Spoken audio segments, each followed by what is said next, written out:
Olá, boa noite a todos.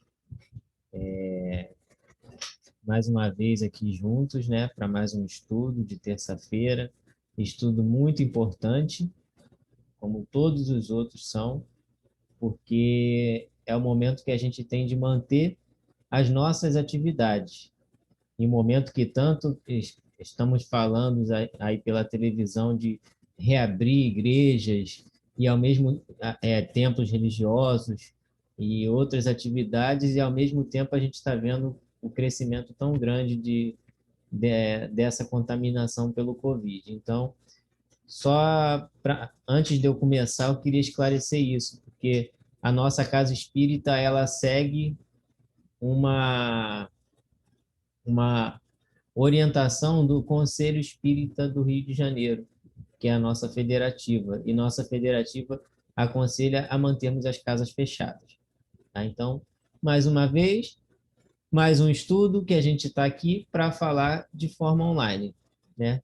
E o que não muda em nada, porque nós somos espíritas aqui e aqui, tá bom? Então, vamos prestar atenção no estudo e vamos lá. Bom, antes de mais nada, para começar, a gente vai ler um trecho do livro chamado Pão Nosso, que é de Chico Xavier, por, por Emmanuel. E o título, o título desse texto se chama O Senhor dá sempre.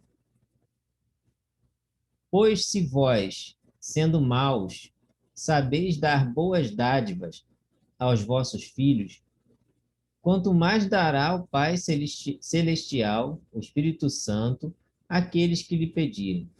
Está lá em Lucas 11:13. Um pai terrestre, não obstante o carinho cego com que muitas vezes envolve o coração, sempre sabe cercar o filho de dádivas proveitosas. Por que motivo o Pai Celestial, cheio de sabedoria e amor, permaneceria surdo e imóvel perante as nossas súplicas? O devotamento paternal do Supremo Senhor nos rodeia em toda parte. Importa, contudo, não viciarmos o entendimento. Lembremo-nos de que a providência divina opera invariavelmente para o bem infinito. Liberta a atmosfera asfixiante com os recursos da tempestade. Defende a flor com espinhos. Protege a plantação útil com adubos desagradáveis. Sustenta a verdura dos vales com a dureza das rochas.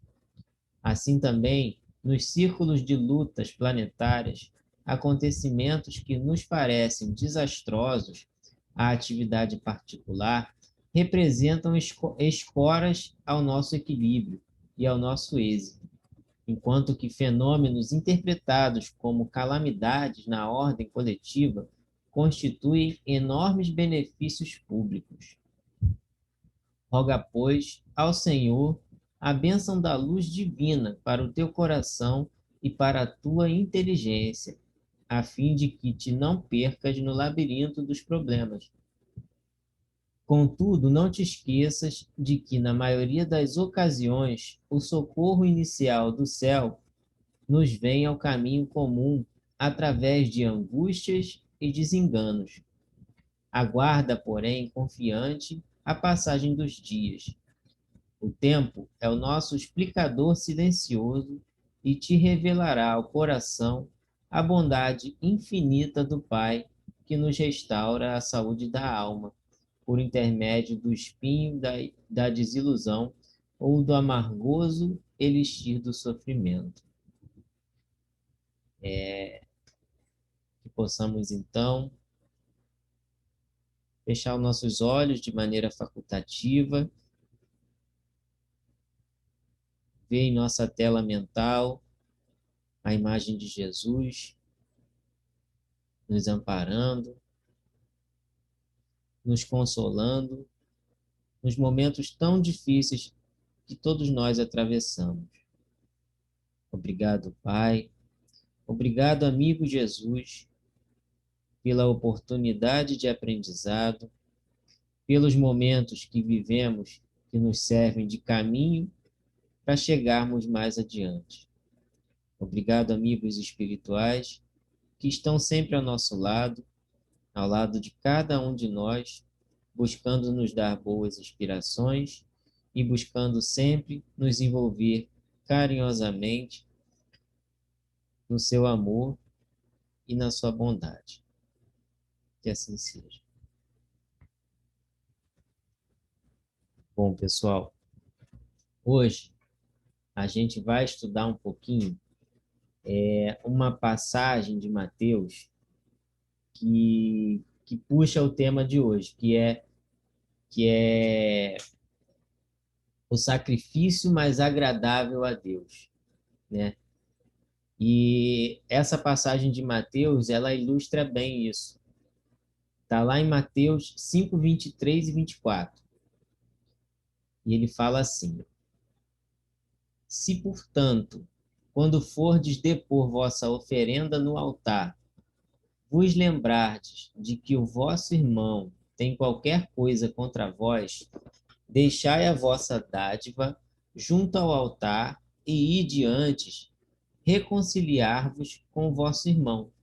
Depois, então, voltai a oferecê-la. Mateus, capítulo 5, 23 a 24. Então, essa passagem, na realidade, é mais uma advertência, né? Uma dica do apóstolo, uma dica do Mateus. Nós vamos ter que primeiro entender o que ela está falando.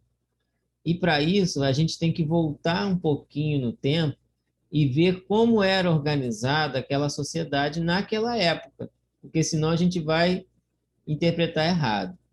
A gente não tem como entender uma coisa falada há mais de 2000 anos com o que a gente sabe hoje, com a nossa interpretação de hoje. A gente tem que ter o olhar daquela época, pelo menos o mais próximo possível.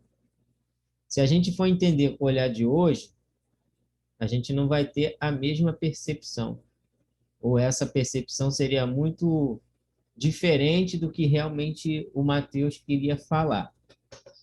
É até mesmo por isso que muitas das informações de Jesus chegaram até nós por parábolas. Já pararam para pensar nisso? As parábolas, elas são uma forma de atravessar no tempo, independente da interpretação que a gente dá. Porque nas parábolas a gente encontra muitos ensinos morais. E ensinos morais atravessam os tempos, né? Ficam as lições. Só vai mudar o objeto usado ali na parábola. De repente está falando de por exemplo, de um cavalo e hoje seria uma moto, sei lá, estou dando um exemplo. Então, voltando ao trecho de Mateus ali, o que ele está dizendo, né? Vocês lembram da parábola daquela parte do bom samaritano? Quando o doutor da lei, ele questiona Jesus sobre o que fazer para herdar a vida eterna. Ou seja, o que devo fazer para ser salvo? É isso que ele está querendo saber, né? Herdar a vida eterna. E Jesus ele responde com outras duas perguntas, vocês lembram? Ele fala assim: o que está escrito na lei? E como você lê a lei? Como você entende essa lei? É lógico que o doutor da lei, ele é o doutor da lei, ele sabe de lei, né? Então ele vai responder. Então ele responde aquela famosa frase lá: amarás o Senhor teu Deus de todo o teu coração, de toda a tua alma e com todas as tuas forças. Ok? E amarás o teu próximo como a ti mesmo. E Jesus, ele vai e conclui, né? Ele dá estrelinha ele dá uma estrelinha para o doutor da lei. Aí, acertou, né? Faze isso e viverás. Só que seria uma outra palestra se a gente fosse debater contar todos ali os detalhes dessa passagem, que tem muitos detalhes nessa passagem, tá? Mas a gente vai se ater só ao seguinte: eles estão falando sobre milhares e milhares, milhares de anos de interpretação da Bíblia que os judeus fizeram, das leis de Moisés. Existiam 614 leis, e dessas 614 foram passando os séculos ali. Ele chegou um camarada e falou: não, dá para a gente interpretar, não precisa ser as 614. Os 10 mandamentos é o resumo disso aí. E depois, ou mais para frente, mais séculos para frente, outros camaradas do Sinédrio ali, que eram os doutores da lei, já reduziram esses 10 para 2. Amarás o Senhor teu Deus de todo o teu coração, de toda a tua alma e com todas as tuas forças. E amarás o teu próximo como a ti mesmo. Pronto.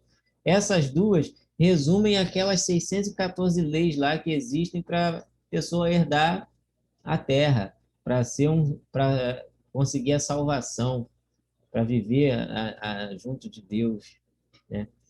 E por que eu estou contando isso tudo? Já que o tema é sobre o sacrifício mais agradável ao Senhor. A gente vai chegar lá. Nesse resumo, né, que o doutor da lei dá para Jesus, a gente tem que pegar o significado de algumas palavras. Quando eles falam todo o teu coração, o que é coração para eles, né? Para eles, coração é a sede da inteligência e das emoções. A gente hoje, quando vai falar que ama alguém, a gente está falando que ama, do coração, né? A gente só acha que é das emoções. Eles achavam que era da inteligência e das emoções. Ou seja, na cultura de Jesus, é onde está o raciocínio e o sentimento. Só que nós somos seres divididos. Por que eu estou falando isso? Ninguém é capaz de amar o tempo todo, fazer coisas boas o tempo todo. Às vezes nós somos bons, outras vezes nós somos maus. Não é assim? Um dia você acorda feliz da vida, deu uma topada na hora de sair de casa, já mudou teu humor. Aconteceu alguma coisa, mudou teu humor. Nós somos seres assim. A gente fica mudando de um estado para outro emocional. Joana de Ângeles fala que se a gente fosse contar da hora que a gente acorda até a hora que a gente dorme, as tantas vezes que a gente variou do bem para o mal, do certo para o errado, do verdadeiro para o falso, se a gente fosse contar, a gente ia fazer um risquinho daquele muito, muito rápido, né? Então, nós somos seres assim, somos seres divididos. Mas amar de todo o coração para eles é amar por completo. O significado para eles naquela época é esse, amar por completo, inteligente e emocionalmente. É usar a inteligência e a emoção para amar. Usar toda a inteligência, sabedoria e sentimento e aprender a controlar suas emoções. Porque senão o coração ainda vai estar dividido e não dá para amar a Deus se o coração estiver dividido. Na cultura deles, era esse entendimento que eles tinham. Não dá para amar a Deus se o coração estiver dividido. Você tem que amar com todo o sentimento e com toda a tua emoção. Por isso, até que na parábola dos talentos, voltando um pouquinho, o que o homem que ajuda, o samaritano que ajuda o homem caído lá, o que ele faz? Primeiro, ele usa de inteligência, né? Ele passa o azeite nas feridas, pega o cara, bota na montaria dele, no burrinho, no cavalo, que seja, leva para uma hospedaria, dá um dinheiro para o cara da hospedaria tomar conta dele, diz que se passar ele dá mais depois na volta, não é isso? A parábola não é assim? Ele está usando, primeiro, a empatia, porque ele se sentiu motivado ali emocionalmente a ajudar aquela pessoa. E ele usa da inteligência dele, não usa? Então, ele está amando de todo o seu coração. E quando eles falam de toda a tua alma, no mesmo trecho da frase ali, amar de todo o coração, de toda a tua alma também, né? A alma para eles era o ser completo. A gente costuma entender a pessoa, o corpo físico e a alma, né? Para eles era uma coisa só. O corpo e o espírito eram um todo. E aí, por isso, amar de toda a tua alma significava demonstrar o amor a Deus com gestos concretos, porque nós somos concretos, nós somos físicos. Era preciso fazer coisas. Por isso tinha as peregrinações, os sacrifícios. Por isso tinha esse trecho de Mateus aí, que é fazer oferendas. Eles faziam coisas concretas, porque fazer isso era demonstrar o amor a Deus, com atos concretos. Isso era amar a Deus, de toda a tua alma. E aí sobrou aquele com todas as tuas forças. Amar a Deus de todo o teu coração, de toda a tua alma e com todas as tuas forças. As forças eram todos os bens que a pessoa tinha, porque aquilo vinha de Deus. Então tinha que colocar tudo aquilo que ele tinha a serviço de Deus, a serviço do bem. Jamais utilizar os bens para fazer o mal. Tudo tem que estar ali, a serviço de Deus. Então, esse era com toda a tua, amar a Deus com todas as tuas forças. Então, voltando lá no início para o trecho de Mateus, né, fica mais fácil da gente entender o que está acontecendo ali. Existe alguém fazendo uma oferenda a Deus, né, dando alguma coisa concreta de si para Deus, né, dando algo seu, fazendo alguma coisa para Deus, fazendo alguma coisa para Deus, com a intenção de obter alguma outra coisa em troca. Não é isso? Pensa só, se você quer ganhar o reino dos céus, eu vou lá dar um agradozinho para Deus. Será que rola? É por isso que Mateus fala que se, né, ele bota essa condição aí. Se na hora de colocar a sua oferenda, você lembrar, não é isso que está lá na frase? Que tem um camarada ali que tem uma treta com você, já está complicando. Deixa a oferenda ali e vai lá resolver primeiro. Ele fala para resolver antes, né? Então, ele até fala assim: ide antes reconciliar com o teu irmão. Ele usa essa palavra, essa frase, né? E só depois você volta ali, depois de ter resolvido a treta, se reconciliou com o teu irmão e oferece e dá a oferenda de novo ali no altar.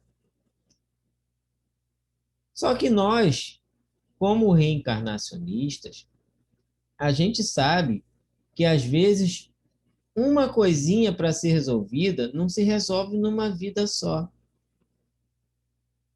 Então, além de estar falando na passagem ali de Mateus, parece uma coisa rápida, se você lembrar que tem uma dificuldade com alguém, você vai lá e resolve primeiro, nem sempre isso vai se resolver. Tem coisas que demoram anos e anos e anos, e até mesmo vidas, para serem resolvidas, né? Bom, Mateus ele já deixa bem claro o que segue o capítulo do Evangelho segundo o Espiritismo, que é justamente o sacrifício mais agradável a Deus. Qual será o sacrifício mais agradável a Deus? Porque Kardec fez justamente desse trecho de Mateus, ele usou para falar sobre o sacrifício mais agradável a Deus, né? O ato de oferecer a Deus. Aí vocês lembram daquela parte que eles faziam coisas concretas lá, para obter coisas de Deus ou demonstrar o seu amor, entre aspas, né? Que era o que eles acreditavam. Mateus, ele já corta o barato dele, desse camarada que está fazendo a oferenda, porque ele fala para ir primeiro resolver as tretas dele, né? Com seu amiguinho ali que tem a dificuldade. E a gente não vai ter uma treta só para resolver, né? Nós somos seres treteiros, então nós temos muita treta para resolver por aí. Senão a gente não estava aqui no mundo de provas e expiações ainda em processo de transformação. Então, por muitos anos, e até mesmo hoje em dia, isso ficou tão gravado ali nas nossas mentes que até hoje a gente acha que se fizer coisas boas, a gente vai obter coisas boas, vai obter favores de Deus. Duvido que a gente não conheça alguém que pensa assim: não, Deus está me castigando porque eu estou fazendo um monte de coisa errada. Duvido que a gente não conheça ninguém assim. Que se a gente for falar o contrário, se Deus está castigando porque eu estou fazendo coisa errada, então se eu começar a fazer coisa certa, Deus vai me dar coisas boas. É aquela história, se eu ganhar na Mega Sena, eu vou fundar uma casa espírita. Por que precisa ganhar na Mega Sena para fundar uma casa espírita? Você tentou fundar a casa espírita sem ganhar na Mega Sena? Não tem essa coisa de negociar. Mas nós ainda tentamos negociar favores com Deus. E é realmente muito difícil desvincular essa ideia. Isso tem muito a ver com o nosso orgulho, sabia? É verdade. O orgulho, ele faz a gente pensar que nós somos melhores do que o outro. O orgulho é isso. Se a gente for... O que é orgulho? É a gente se achar melhor que o outro. Por isso que se eu contar uma passagem qualquer sobre perdão, o que a gente vai pensar lá internamente? 99,999% da gente aqui que está aqui, a gente vai se colocar, a gente vai se imaginar nessa história no lado daquela pessoa que precisa perdoar alguém, né? A gente nunca se imagina na posição daquele camarada que precisa ir ali pedir perdão. Já pararam para pensar nisso? Isso é orgulho. Você se colocar numa situação superior. Eu vou perdoar. Não, eu vou pedir perdão. Eu tenho que pedir perdão. Por isso é mais fácil a gente acreditar que o sacrifício, o ato de dar alguma coisa ali para Deus como oferenda, vai fazer a gente se tornar pessoas melhores. O nome disso, Freud já falava lá atrás, o nome disso é racionalizar. O que é racionalizar? A gente arranjar desculpa quando a gente não faz o que é certo de fazer. Basicamente é isso. A gente sabe o que é certo fazer, mas a gente consegue mudar o pensamento ali para a gente chegar a uma conclusão de que não é daquele jeito. A gente sabe o que é certo fazer, mas a gente dá uma oferenda para substituir o que é certo fazer e a gente consegue arranjar uma desculpa para isso. Só que não se negocia com Deus. Isso não vai fazer a gente ser pessoas melhores, mas não vai mesmo. Já viram no avião? Eu lembrei dessa parte, que antes de decolar, tem um monte de mensagem lá que as aeromoças ficam fazendo gestinho lá, explicando o que está rolando na mensagem. Vem assim, em caso de despressurização, se der ruim no avião e o ar todo vazar, vão cair máscaras dali do buraquinho que vai abrir ali no colo, e você tem que colocar a máscara primeiro em você, a máscara de oxigênio, para depois conseguir ajudar a pessoa. Eu posso dizer uma coisa: se Jesus fosse fazer uma frase hoje para substituir o amar ao próximo como a si mesmo, ele poderia usar tranquilamente essa parte do avião aí, porque está dizendo a mesma coisa. Ela diz que precisamos nos ajudar antes de ter condições de ajudar o próximo. Amar ao próximo como a si mesmo. Eu só consigo ajudar se eu me ajudar primeiro. O fundamento desse trecho que a gente está estudando é justamente esse. Não adianta fazer milhares de coisas para agradar a Deus se Deus ainda não está dentro de mim. A gente precisa se perdoar primeiro. E para fazer isso, precisamos nos reconciliar com todos aqueles a quem magoamos. Precisamos nos perdoar para conseguirmos perdoar alguém. Colocar a nossa máscara de oxigênio para a gente conseguir ajudar alguém. Não é isso? Estamos todos no mesmo avião e precisamos colocar a máscara em nós primeiro, senão a gente não consegue ajudar ninguém. Dessa forma, então, não são coisas materiais que oferecemos a Deus que vai fazer alguma diferença. É a nossa própria alma. Não adianta oferecer coisas materiais, nós temos que nos oferecer a Deus. Precisamos estar de alma purificada para entrar no reino dos céus, não é isso? Para sermos agradáveis ao Senhor. E o Evangelho ele vai estar repleto de exemplos desse movimento, de você primeiro perdoar a si mesmo para depois conseguir perdoar o próximo. É preciso aceitar a si mesmo primeiro, reconhecendo em nós as milhões de dificuldades que temos, nós vamos entender por que uma pessoa faz isso ou aquilo. Por isso, Paulo chega até a dizer que somos mais ignorantes do que perversos. Já viram essa passagem de Paulo?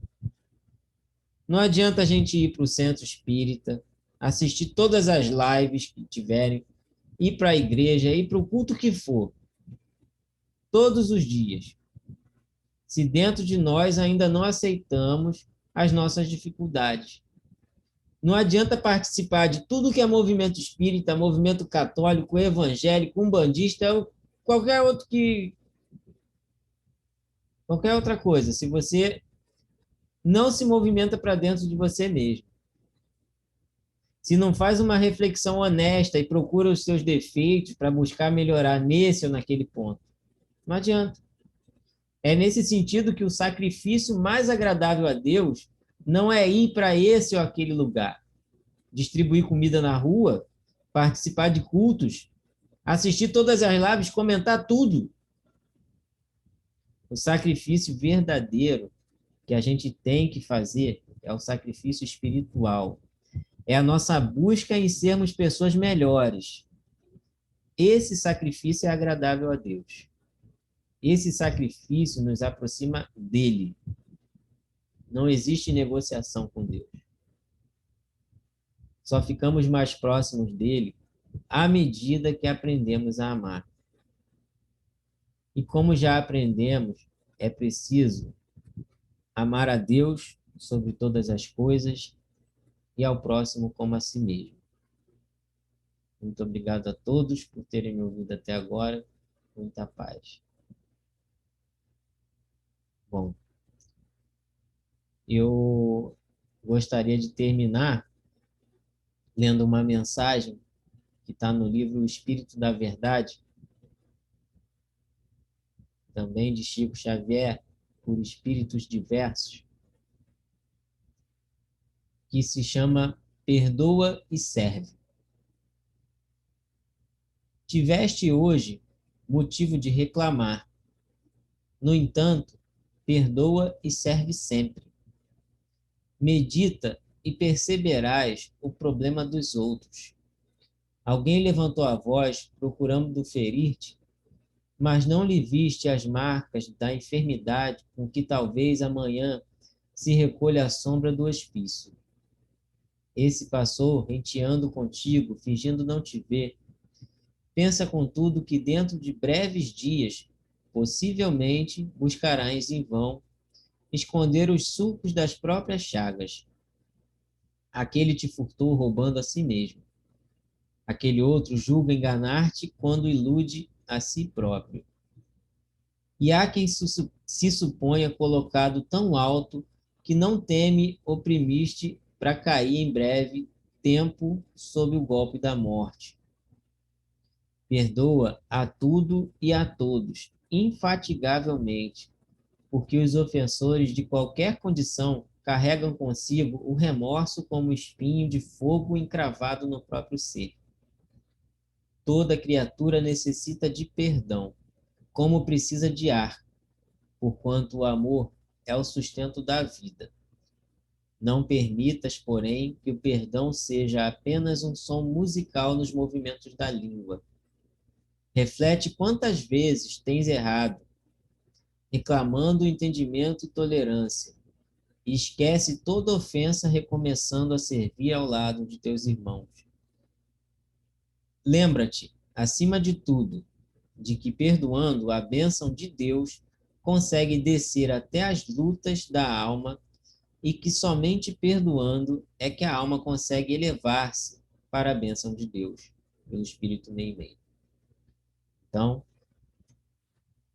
vamos agradecer a Deus pela oportunidade de servir e de buscar em cada um de nós motivos para estarmos firmes, para perdoar.